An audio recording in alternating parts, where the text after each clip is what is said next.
Welcome to my 72 hours on this beautiful bad boy. Now, the R1 has seen a lot of hype. They've sold 100,000 units so far. We even did some sponsor content on this device, and just put it out there, this video is not sponsored. This is just a clear look at what this device is for me after 72 hours in terms of use. Now, you can do a lot of things with the Rabbit R1 in terms of conversational actions with your assistant here. So, for instance, I can go, how do you say it's been a great day in French? "Ce fut une excellente journée" is the translation of "it's been a great day" in French. Okay, so you can do stuff like that. You can also check the weather. And by the way, I don't speak any French, so if you're a French speaker, hopefully that is as correct enough as possible.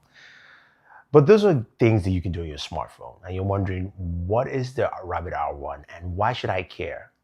Now, the first thing is that this is one of many AI assistant devices that are out on the market, or at least coming to the market. We've seen the Humane Pin, which we haven't covered on the channel, but this comes in at a price point of $199, making it really affordable for that entry-level AI assistant that people will gravitate to, which kind of give us, of course, those massive sales of 100,000 units. Now, design-wise, the hardware is designed by Teenage Engineering, and it's got this nice, small touchscreen, which you can't use unless you're using the keyboard, which is a little bit funky. You've got a scroll wheel, and you've got a vision camera that is constantly in a down position, aka locked. But when you go ahead and you double tap, that brings the camera, and you'll see my face. And I can switch it to the other side, and I can rotate. But you get the idea. Now, that's pretty much everything in the hardware in terms of what you can interact with. The button on the side is the only button on this device, and then you do have speakers at the back. Now, the scroll wheel is nice, but it's very interesting in terms of use case, which we'll talk about in a second. You also have a USB port for charging and a SIM card tray. So if you have a SIM card, you can use this on the go. So the Rabbit R1 it's a lot of fun and also frustrating at the same time. There are things that work well and there are things that don't. But it does try hard to do a good job at creating a close enough experience that gives you an idea of what this is device for. So one of the things that Rabbit talks about is the fact that they have the ability to connect to a couple of applications. Right now, there are 4. The CEO at the press conference did state that there will be more applications in the future, and those are coming with a summer update. Now, those 4 applications we have right now are Uber, there are also DoorDash, there is Midjourney, and finally there's Spotify. I can show you some of those quickly. Now, hopefully I don't get flagged for this though, but let's go ahead and check out Spotify by saying, play the Afrobeats playlist. Okay, starting the music player now.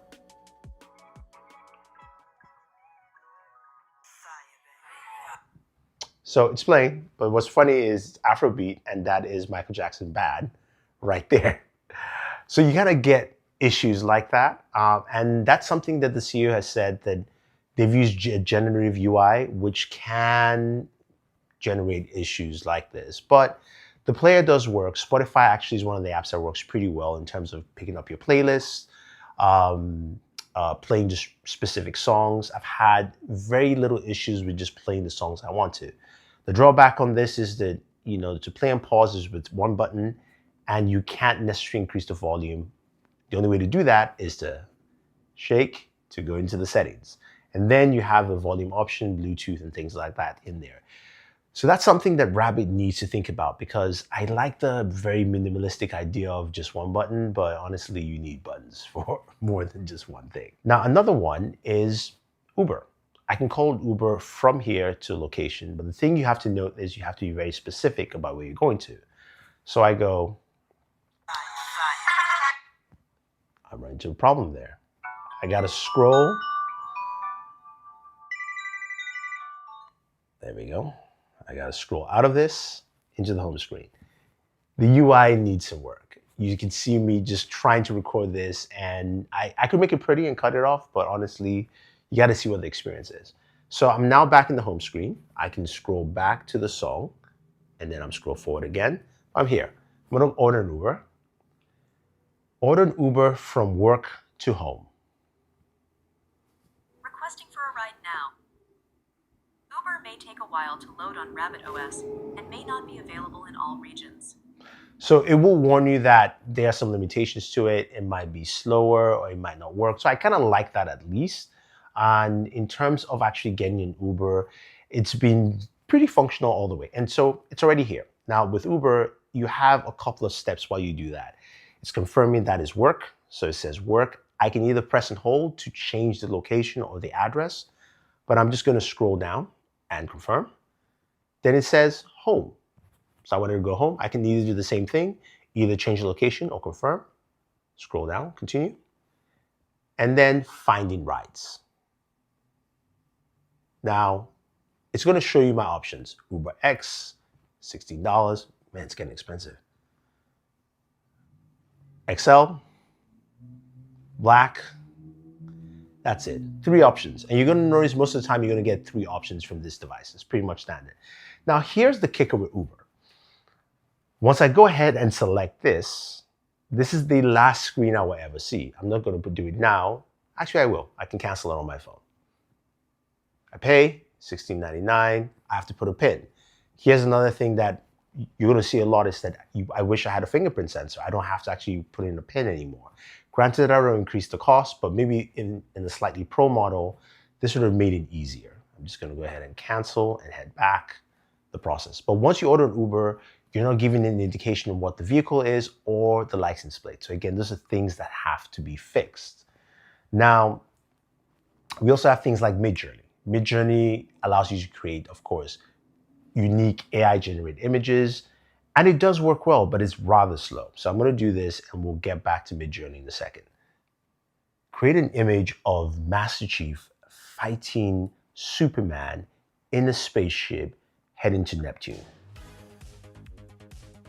Generating now. This will take a bit.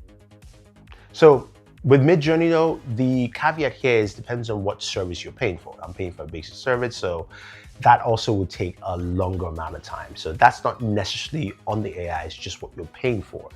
And with this device though, you can do a lot of things with it, but you also can't do a lot of things as well. So I'm going to just kind of set this down for a second here and talk about some of the things that I liked from what they showcased at the press event for the launch. Some of the applications, talking about connectivity with smart home, which I think is really big. I have a smart home, and I'm going to be setting up a smart home here in the office where we can showcase and do something different, but it's very hard. It's very difficult, and it's still going. So I want you. Oh, my bad. Here we go. So we have images here. So that's actually pretty good. I don't know if that's Neptune in the background, but they are fighting in the spaceship. Another one here again. Another one. Another one. So this is pretty cool. That looks like a planet. Maybe not Neptune, but still pretty solid. But there's one more program or one more app it does have here that we can use, and that is DoorDash. So DoorDash has the longest and slowest operation here. And I'm gonna go ahead and try and order some mac and cheese. So I'm hungry for some mac and cheese. Let's hop to it. Something carroty, perhaps? DoorDash may take a while to load on Rabbit OS and may not be available in all regions. So it's cool that they actually recognize that it's I'm hungry for mac and cheese, and then went to go ahead and search for that. But since it's going to take a while, let's head over to the kitchen to find something to eat. We found a place. It says Macology or Macology. And that's it. It's 2 locations.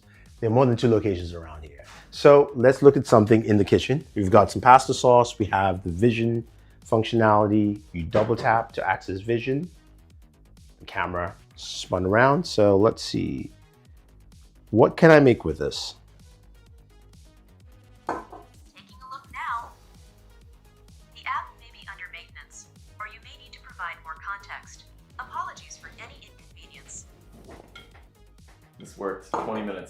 Yes. So you get the idea. You're going to run into things like this. Earlier in the day, I could use the vision functionality well. It worked well. It was fine. We looked at Hayato's watch. He has an Omega watch. It couldn't figure out I had a Seiko. It said it was a Timex.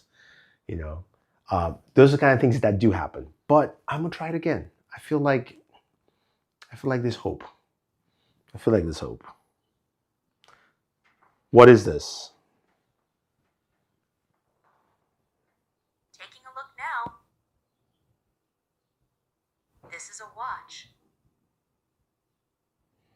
The image shows a silver-colored wristwatch with a black dial and an analog display with hands and numbers. The watch appears to be on the user's wrist in front of a brick wall back. What brand of watch is this? Taking a look now. The brand of watch shown in the image is Seiko. You can clearly see Finally. the logo on the watch. Whew. Okay, but you get the idea here, right? There are things this device can do well, and there are things the device just can't do well at the time. Now you're going to ask a couple other things. What about some of the other functionalities you built in? So when you shake, you go into the settings, and let's take a closer look at what we have here in the settings. You have your brightness settings, and here's a feature that I do not like. So you go into the settings, you tap the button. No, you hold the button. And you're thinking, oh, how do I increase this? No. You got to use the scroll wheel at the same time. I know teenage engineering makes really cool stuff, but seriously, that's dumb. That does not make any sense. That being said, you go into the volume rocker. You have to do the same thing for volume, for your media, your settings. So it's a bit cumbersome using some of those features, which can be changed. It's a software thing where you can actually change that, I'm sure. Bluetooth, you can connect Bluetooth headphones to this. Network between cellular and, of course, your Wi-Fi. And then you've got some other things like apply and compliance. Now, in terms of battery life, we're looking at roughly about 4 hours. I've had some really serious battery drains of this device, especially in its idle mode. So it's my backpack or I leave it on the table. I start at 100%. In about 2 hours or so, it gets down to about 70%. So there's a lot of idle drain off the device, which hopefully it's something they can fix. Now, don't get me wrong, guys. I like this device. I like the price point of the device. I like what it brings to the table. Is this half-baked? Yes. And in the words of the CEO, a question that Michael Fisher brought up was, why are you launching now when not everything is complete? Whether it's the app functionality, whether it's even the UI itself. The answer from the CEO was simply this. He said, we're a small team. Yes, we admit that certain things aren't fully baked out, but in terms of our LMA, which is the large action model they have, it needs to be trained. So the 100,000 people who bought it, including myself, need to train the AI to actually do a better job.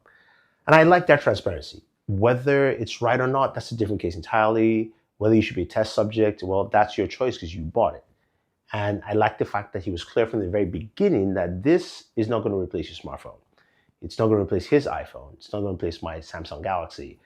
This should be a complement. This should be able to do different things. Some of the things he showcased was being able to scan something, a document on the table, and then it actually emailed it over, and changed the layout and presentation. Being able to teach you to do specific things for you, like say, order something from a specific website at a specific time, send email or messages to your parents at different times just because you always forget and you never call your parents. Those kind of things. You get the idea. Now, the big question. That question is simply, with everything I can do with this, can't I just do it on this? And the answer is yes and no. And the reason I say no is because if this was on your phone from a third-party app, you wouldn't use it. You wouldn't pay the fee for what it would be, but it's $20 a month. You would probably wait for Google or Apple or Microsoft or somebody like that to make it that we use. And I think that it's really cool to see a smaller company try to do something different. And they've also said this very clear from the beginning that having this as an app within the App Store, they're afraid of it being stolen. Yes, you're gonna have to play by the rules of Google and of course Apple, which means they have to see what that app is about. They might be able to read into their technology, understand how it works, reverse engineer it, and boom, they're done. They're out of business. So I get that aspect, but I appreciate the fact that it's only $199. Now, will this get better? I hope so. I think it has the capability of getting better. I think it is rough around the edges. It's really rough around the edges. And sometimes it gives you a ray of sunshine. It's like looking outdoors and you're saying, wow, look at that. It is sunny. It is nice. So all I'm saying here is this, is that I have more faith in this device because of where the company started from and what they said about it and what it brings to the table. Even though it has its issues and glitches, it still is performing close enough to what they actually stated it will be. And I think that's a very good start. It's going to be a rough road with AI. Some will be faster than others. Some of us, of course, want ChatGPT in a capsule like this that we can use. And maybe that's what we'll get, or maybe we'll get something different. I don't know. But my first 72 hours, it's been a journey, and I'm still going to take that journey with the Rabbit R1. So if you guys have any questions or any comments, let me know. Otherwise, I'm going to say, Rabbit, say goodbye to our friends.